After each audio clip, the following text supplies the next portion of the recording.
Life seldom gives us chance to know someone who can influence us so deeply. A very cheerful good morning to all those who joined us for this seminar. Before we begin it, I extend my warm welcome to Mr. Chandan Puri. He is PA LLB. He is an eminent member of Road Safety Committee, Kapurthala. Welcome you, sir. He is very judicious advocate. Today he will tell us about Good Samaritan law. I wish our today's seminar will be a great success. Hearty welcome you, sir.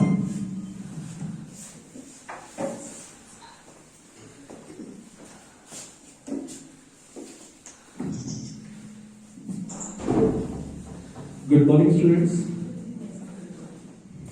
This is Advocate Chandan Puri here. I am the member of District Road Safety Committee Kapurthala. आज ਅਸੀਂ ਗੱਲ ਕਰਨ ਜਾ ਰਹੇ ਹਾਂ ਜੀ ਇੱਕ latest law good ਸਮੈਰਿਟਨ law ਦੇ ਬਾਰੇ। ਜਿਵੇਂ ਕਿ ਸਾਨੂੰ ਪਤਾ ਹੈ ਕਿ ਅੱਜ ਕੱਲ੍ਹ ਦੇ ਦੌਰ ਦੇ ਵਿੱਚ ਇੰਨੀ ਫਾਸਟ ਲਾਈਫ ਹੋ ਗਈ ਹੈ ਔਰ ਰੋਡ ਐਕਸੀਡੈਂਟਸ ਜਿਹੜੇ ਨੇ ਉਹਨਾਂ ਦੀ ਤਾਦਾਦ ਜਿਹੜੀ ਹੈ ਬਹੁਤ ਵੱਧ ਗਈ ਹੈ। ਜੇਕਰ ਅਸੀਂ ਗੱਲ ਕਰੀਏ ਆਪਣੇ ਦੇਸ਼ ਦੀ ਇੰਡੀਆ ਦੀ ਤੇ ਇੱਕ ਡਾਟਾ ਦੇ ਮੁਤਾਬਕ ਹਰ ਸਾਲ ਕਰੀਬ 1.5 ਲੱਖ ਤੋਂ ਕਰੀਬ ਜਿਹੜਾ ਮਨੁੱਖੀ ਜਾਨਾਂ ਨੇ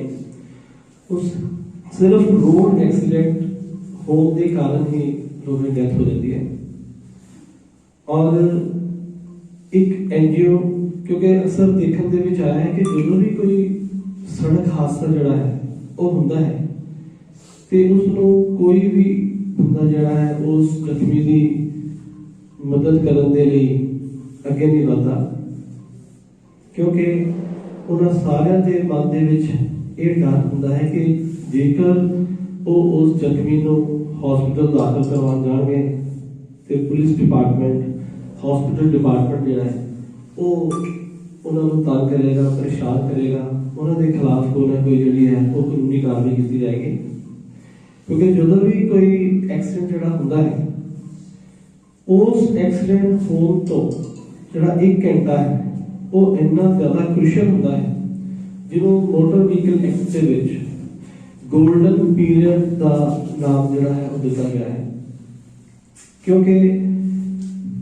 1 ਘੰਟੇ ਦੇ ਵਿੱਚ ਬਲੀਡਿੰਗ ਇੰਨੀ ਜ਼ਿਆਦਾ ਹੋ ਜਾਂਦੀ ਹੈ ਕਿ ਬੰਦੇ ਦੀ ਜਿਹੜੀ ਹੈ ਜੇ ਉਸ ਨੂੰ ਫਸਟ ਏਡ ਨਾ ਦਿੱਤੀ ਜਾਏ, ਉਹਨੂੰ ਹਸਪੀਟਲ ਦਾਖਲ ਨਾ ਕਰਵਾਇਆ ਜਾਏ ਤਾਂ ਉਸ ਸ਼ਖਸ ਦੀ ਜਿਹੜੀ ਹੈ ਉਹ ਡੈਥ ਤੱਕ ਹੋ ਜਾਂਦੀ ਹੈ। ਸੋ ਉਸ ਚੀਜ਼ ਨੂੰ ਦੂਰ ਕਰਨ ਦੇ ਲਈ ਇੱਕ NGO ਲਾਈਫ ਸੇਵਿੰਗ ਫਾਊਂਡੇਸ਼ਨ ਜਿਹੜੀ ਹੈ ਇੱਕ NGO ਹੈ, ਉਹਨਾਂ ਨੇ ਇੱਕ ਜਨਹਿਤ ਯਾਚਿਕਾ ਜਿਹਨੂੰ ਕਿ ਆਪਣਾ ਪਬਲਿਕ ਇੰਟਰਸਟ ਲਿਟੀਗੇਸ਼ਨ ਕਹਿੰਦੇ ਨੇ, ਉਹਨਾਂ ਨੇ ਆਨਰੇਬਲ ਸੁਪਰੀਮ ਕੋਰਟ ਦੇ ਵਿੱਚ ਇੱਕ ਜਨਹਿਤ ਯਾਚਿਕਾ ਦਾਇਰ ਕੀਤੀ। ਉਸ ਜਨਹਿਤ ਯਾਚਿਕਾ ਦੇ ਵਿੱਚ ਇਹ ਸੰਨ 2012 ਦੇ ਵਿੱਚ ਦਾਇਰ ਕੀਤੀ ਗਈ ਸੀ। ਇਹ ਜਨਹਿਤ ਯਾਚਿਕਾ ਸੰਨ 2014 ਦੇ ਵਿੱਚ ਦੌਰਾਨੇ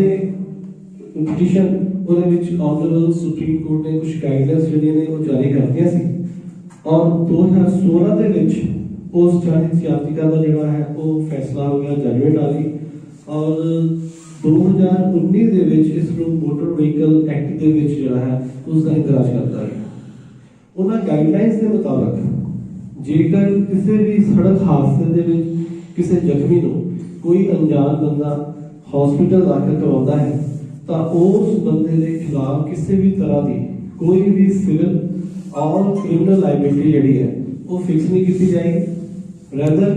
ਉਸ ਨੂੰ ਪੰਜਾਬ ਸਰਕਾਰ ਦੇ ਵੱਲੋਂ ਭਾਈ ਕਨਈਆ ਜੀ ਅਵਾਰਡ ਦੇ ਕੇ ਉਸ ਨੂੰ ਸਨਮਾਨਿਤ ਕੀਤਾ ਜਾਏਗਾ ਤਾਂ ਕਿ ਉਹਨਾਂ ਲੋਕਾਂ ਨੂੰ ਜਿਹੜਾ ਐਪਰੀਸ਼ੀਏਟ ਕੀਤਾ ਜਾਵੇ, ਉਹਨਾਂ ਲੋਕਾਂ ਨੂੰ ਜਿਹੜੀ ਪ੍ਰੇਰਿਤ ਕੀਤਾ ਜਾਵੇ ਕਿ ਜਿਹੜੇ ਜ਼ਖਮੀ ਨੇ ਉਹਨਾਂ ਨੂੰ ਕਿਸੇ ਨਾ ਕਿਸੇ ਪ੍ਰਾਈਵੇਟ ਔਰ ਪਬਲਿਕ ਹਸਪੀਟਲ ਦੇ ਵਿੱਚ ਉਹਨੂੰ ਦਾਖਲ ਕਰਵਾ ਕੇ ਉਹਦੀ ਜਾਨ ਜਿਹੜੀ ਬਚਾ ਸਕੇ। ਤੁਹਾਡੀ ਸਭ ਦੀ ਜਾਣਕਾਰੀ ਲਈ ਦੱਸ ਦਈਏ ਕਿ ਕੋਈ ਵੀ ਪ੍ਰਾਈਵੇਟ ਔਰ ਪਬਲਿਕ ਹਸਪੀਟਲ ਜਿਹੜਾ ਹੈ ਉਸ ਵਿਕਟਿਮ ਨੂੰ ਲੈਣ ਤੋਂ ਇਨਕਾਰ ਨਹੀਂ ਕਰ ਸਕਦਾ। ਉਹ ਇਸ ਗਰਾਊਂਡ ਦੇ ਉੱਪਰ ਉਸ ਬੰਦੇ ਦਾ ਜਿਹੜਾ ਇਲਾਜ ਕਰਨ ਤੋਂ ਇਨਕਾਰ ਹੀ ਨਹੀਂ ਕਰ ਸਕਦਾ ਕਿ ਜਦ ਤੱਕ ਪੁਲਿਸ ਨਹੀਂ ਆਉਂਦੀ ਤਦ ਤੱਕ ਅਸੀਂ ਜਿਹੜਾ ਇਲਾਜ ਨਹੀਂ ਸ਼ੁਰੂ ਕਰਨਾ, ਜਾਂ ਤੁਸੀਂ ਇਹਦੇ ਪਹਿਲਾਂ ਪੈਸੇ ਡਿਪੋਜ਼ਿਟ ਕਰਾਓ ਫਿਰ ਅਸੀਂ ਇਹਦਾ ਇਲਾਜ ਸ਼ੁਰੂ ਕਰਾਂਗੇ। ਜਾਂ ਇਹਦੀ ਸਭ ਤੋਂ ਪਹਿਲਾਂ ਅਸੀਂ ਕੋਈ ਫਾਈਲ ਕਰਨੀ ਹੈ ਤਾਂ ਇਹਦਾ ਇਲਾਜ ਸ਼ੁਰੂ ਕਰਨਾ ਹੈ, ਨਹੀਂ। ਉਹਦਾ ਉਹਨਾਂ ਨੇ ਡਾਇਰੈਕਸ਼ਨਸ ਦੇ ਦਿੱਤੀਆਂ, ਉਹਨਾਂ ਨੇ ਗਾਈਡਲਾਈਨਸ ਦੇ ਦਿੱਤੀਆਂ ਆਨਰੇਬਲ ਸੁਪਰੀਮ ਕੋਰਟ ਨੇ ਕਿ ਉਸ ਸ਼ਖਸ ਦਾ ਇਲਾਜ ਜਿਹੜਾ ਇਮੀਡੀਏਟ ਸ਼ੁਰੂ ਕੀਤਾ ਜਾਊਗਾ, ਕਿਉਂਕਿ ਮਨੁੱਖੀ ਜਾਨ ਨੂੰ ਬਚਾਉਣਾ ਜਿਹੜਾ ਹੈ ਉਹ ਜ਼ਿਆਦਾ ਇੰਪੋਰਟੈਂਟ ਹੈ ਬਾਕੀ ਸਾਰੇ ਕੰਮਾਂ ਨਾਲੋਂ। ਬਾਕੀ ਸਾਰੇ ਕੰਮ ਜਿਹੜੇ ਬਾਅਦ ਚ ਹੁੰਦੇ ਰਹਿਣਗੇ, ਜੋ ਲੀਗਲ ਕਨਸੀਕੁਐਂਸਿਸ ਉਹ ਬਾਅਦ ਚ ਦੇਖੇ ਜਾਏਗੀ, ਲੇਕਿਨ ਫਸਟ ਆਫ ਆਲ ਉਸ ਬੰਦੇ ਦੀ ਜਿਹੜੀ ਜਾਨ ਜਿਹੜੀ ਹੈ ਉਹ ਬਚਾਉਣੀ। ਜੇਕਰ ਫਿਰ ਵੀ ਕੋਈ ਅਧਿਕਾਰੀ ਤੁਹਾਨੂੰ ਤੰਗ ਪਰੇਸ਼ਾਨ ਕਰਦਾ ਹੈ, ਗੁੱਡ ਸਮੈਰਿਟਨ ਨੂੰ, ਕੋਈ ਗੁੱਡ ਸਮੈਰਿਟਨ ਦਾ ਦਰਜਾ ਆਨਰੇਬਲ ਸੁਪਰੀਮ ਕੋਰਟ ਨੇ ਉਹ ਦਿੱਤਾ ਹੈ ਕਿ ਜਿਹੜਾ ਬੰਦਾ ਕਿਸੇ ਦੀ ਜਾਨ ਬਚਾਉਣ ਦੇ ਲਈ ਉਸ ਨੂੰ ਹਸਪੀਟਲ ਲੈ ਕੇ ਜਾਂਦਾ ਹੈ। ਹੁਣ ਮੰਨ ਲਓ ਤੁਸੀਂ ਕਿਤੇ ਜਾ ਰਹੇ ਹੋ, ਕਿਤੇ ਸੜਕ ਹਾਦਸਾ ਦੇਖ ਲਿਆ, ਕਿਸੇ ਵੇਲੇ ਇਸ ਤਰ੍ਹਾਂ ਦੀ ਵੀ ਸਿਚੁਏਸ਼ਨ ਹੁੰਦੀ ਹੈ ਕਿ ਅਸੀਂ ਉਹਦੀ ਫਿਜ਼ੀਕਲੀ ਉਹਨੂੰ ਨਹੀਂ ਲੈ ਕੇ ਜਾ ਸਕਦੇ, ਤੁਸੀਂ just make a phone call, ਤੁਸੀਂ ਫੋਨ ਕਰ ਸਕਦੇ ਆ ਕਿਸੇ ਵੀ ਪੁਲਿਸ ਅਧਿਕਾਰੀ ਨੂੰ ਜਾਂ ਹਸਪੀਟਲ ਦੇ ਵਿੱਚ ਕਿ ਮੈਂ ਫਲਾਣੀ ਜਗ੍ਹਾ ਇੱਕ ਐਕਸੀਡੈਂਟ ਦੇਖਿਆ ਹੈ ਤੇ ਕਾਈਂਡਲੀ ਉੱਥੇ ਤੁਸੀਂ ਜਿਹੜਾ ਪ੍ਰਯੋਗ ਕਰ ਰਹੇ। ਉਹ ਅਧਿਕਾਰੀ ਜਿਹੜਾ ਵਾ ਤੁਹਾਨੂੰ ਬਾਉਂਡ ਨਹੀਂ ਕਰ ਸਕਦਾ ਕਿ ਤੁਸੀਂ ਆਪਣਾ ਨਾਮ, ਪਤਾ, ਐਡਰੈਸ, ਫੋਨ ਨੰਬਰ ਜ਼ਰੂਰ ਦਿਓ, ਨਹੀਂ। ਉਹ ਤੁਹਾਡੀ ਆਪਣੀ ਸਵੀਟ ਵਿਲ ਆ, ਜੇ ਤੁਸੀਂ ਦੇਣਾ ਚਾਹੋ ਤਾਂ ਦਿਓ, ਅਦਰਵਾਈਜ਼ ਕੋਈ ਨੈਸੈਸਿਟੀ ਨਹੀਂ ਹੈ। ਤੁਸੀਂ ਇਮੀਡੀਏਟ ਜਾ ਕੇ ਉਹਨੂੰ ਹਸਪੀਟਲ ਦਾਖਲ ਕਰਵਾਓ, ਉਸੇ ਵੇਲੇ ਤੁਸੀਂ ਦਾਖਲ ਕਰਵਾ ਕੇ ਇਮੀਡੀਏਟ ਤੁਸੀਂ ਵਾਪਸ ਵੀ ਆ ਸਕਦੇ ਹੋ। ਇਹ ਨਹੀਂ ਹੈ ਕਿ ਆਪਾਂ ਨੂੰ ਉੱਥੇ ਕੋਈ ਅੱਧਾ ਘੰਟਾ ਜਾਂ ਘੰਟਾ ਉੱਥੇ ਰੁਕਣਾ ਜ਼ਰੂਰੀ ਹੈ ਜਾਂ ਸਾਨੂੰ ਪੁੱਛੂਗਾ, ਸਾਨੂੰ ਪੁੱਛ ਪੜਤਾਲ ਕੁਛ ਨਹੀਂ ਹੈ। ਤੁਸੀਂ ਜਸਟ ਉਹਨੂੰ ਜਾ ਕੇ ਉੱਥੇ ਬੰਦੇ ਨੂੰ ਜਿਹੜਾ ਉਹ ਦਾਖਲ ਕਰਾਓ ਔਰ ਉਸ ਤੋਂ ਇਮੀਡੀਏਟ ਤੁਸੀਂ ਜਿਹੜਾ ਵਾਪਸ ਆਏ। ਇਹ ਸਰ 2019 ਦੇ ਵਿੱਚ ਮੋਟਰ ਵਹੀਕਲ ਐਕਟ ਦੇ ਵਿੱਚ ਤਾਂ ਹੋ ਹੀ ਗਿਆ, ਲੇਕਿਨ ਇਹ ਸਾਲ 2014 ਦੇ ਵਿੱਚ ਜਿਹੜੇ ਗਾਈਡਲਾਈਨਸ ਆਈਆਂ ਸੀ ਇਹ ਐਕਚੁਅਲੀ ਉਦੋਂ ਤੋਂ ਹੀ ਐਪਲੀਕੇਬਲ ਹੈ। ਇਹਦਾ ਲੋਕਾਂ ਨੂੰ ਜਾਣਕਾਰੀ ਨਹੀਂ ਸੀ, ਇਸੇ ਕਰਕੇ ਆਨਰੇਬਲ ਸੁਪਰੀਮ ਕੋਰਟ ਨੇ ਵੀ ਜਿਹੜਾ ਹੈ ਆਪਣੀ ਗਾਈਡਲਾਈਨਸ ਦੇ ਵਿੱਚ ਇਹ ਲਿਖਤਾ ਹੈ ਕਿ ਇਸ ਚੀਜ਼ ਦਾ ਵੱਧ ਤੋਂ ਵੱਧ ਪ੍ਰੋਪਾਗੈਂਡਾ ਕਰੋ, ਕਿਉਂਕਿ ਇਸ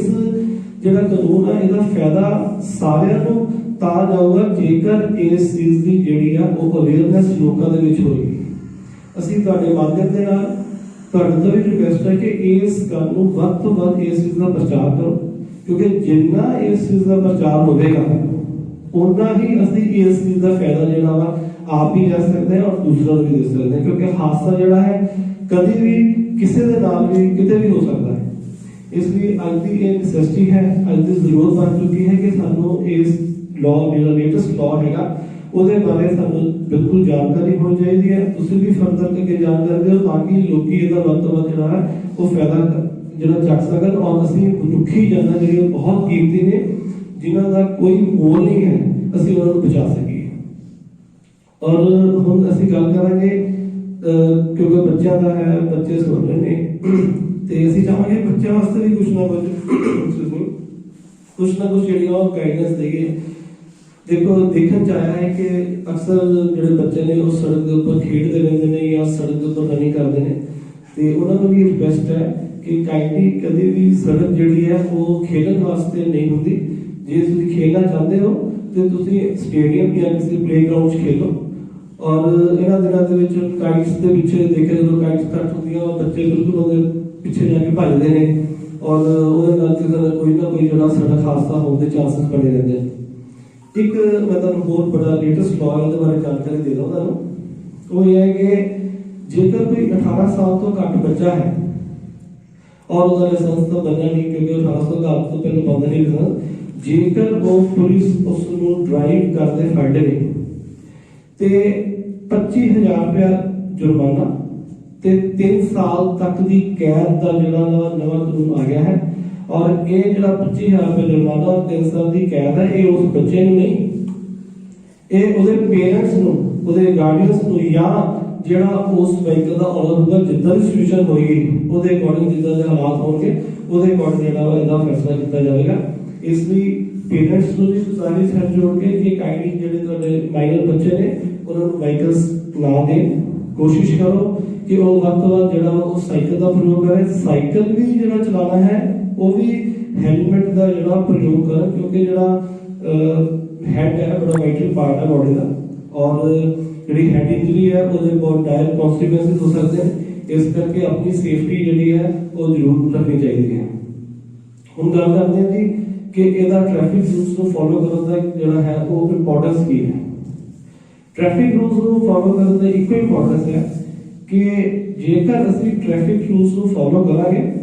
ਤੇ ਟ੍ਰੈਫਿਕ ਰੂਲਸ ਨੂੰ ਫੋਲੋ ਕਰਨਾ ਅਸੀਂ ਆਪਣੀ ਜਾਨ ਤਾਂ ਜਿਹੜੀ ਉਹ ਬਚਾਵਾਂਗੇ